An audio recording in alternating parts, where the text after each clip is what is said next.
Okay, go ahead. My hat off? You're fine. Okay, and who you are? My name is Stuart A. Reagan, and that's S-T-U-A-R-T, instead of the other way. Right, right. And I lived in Netherwood for many years, and then I lived in Hyde Park for many years. So we used to come down here as children, and we'd come down and play around the station and go through the tunnel underneath the tracks. Right. And then we would pick up freight. My father would come down with a pickup truck and pick up freight at the freight house, because they had an active freight house there for many years. And so we'd pick up fertilizer, insecticide, and all types of materials. Right. And in that way, it was convenient for us, because then we didn't have to go to Poughkeepsie or Highland or other places. So it worked out very nicely.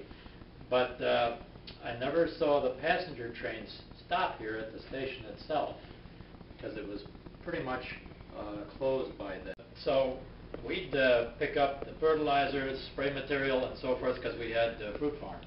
Right. We had 3 fruit farms, and we needed a lot of insecticides, fungicides, herbicides, miticides, etc. And they always used to come in on the railroad, so we'd come down and pick them up.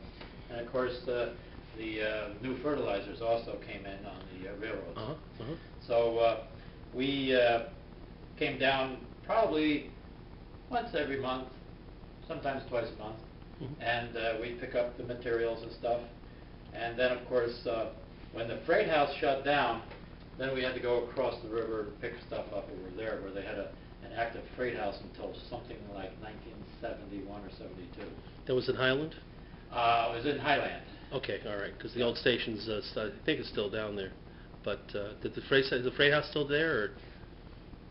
I don't know. I haven't been over there to that area now since probably 1970.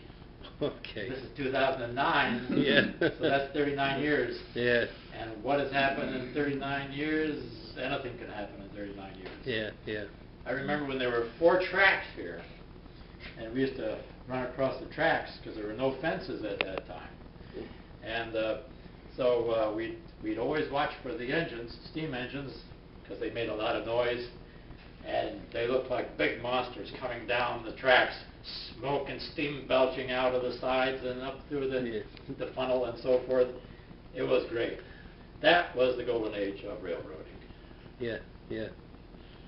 Now, yeah, okay. So, so you were mentioning about actually operating. Did you actually work on the trains, or just see the trains from the outside? We just worked on the. I didn't work on the trains or anything. I just watched them and enjoyed them. We'd wave to the engineer and he'd blow the whistle. It was great. Yeah, yeah, okay, all right.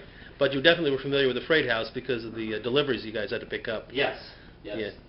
Yes. So the question that we've had is, were there tracks on either side? At some point there may have been in the past, but during the time that you were picking up, there was only the one track on that side, like we have in the model there. On the west side of the freight house here, excuse me, I don't remember any track on the east side of the freight house. Now, there may have been, but it might have been before I was born. Right, right, and that's fine. I just was wondering if you had seen anything else, because we believe that there may have been more tracks at one time Yeah, it's our excuse it's very possible. Yeah, it's our excuse to put more tracks in, which we love. You know, I mean, I never even thought about having a track here on the east side of the freight house, but it's very possible that there was.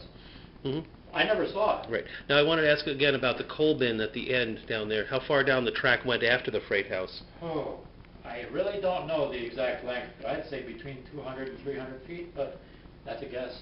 Okay, but there definitely was a coal bin down there. I believe there was. I believe so, yeah, as far as I know. All right, good. Good, okay, thank you. Now, you might get a real old-timer. I'm 65. I'll be 66 in less than a month, about 3 weeks. You get a real old-timer who's in his 80s or 90s, they can tell you how far the tracks extended down here, whether there was a track on the east side of the freight house, and if there was a coal bin down there. Right, okay. And so that would be a great thing to do, but I don't know of anybody that age. Well, you're good enough for now. Thank you very much, Stuart.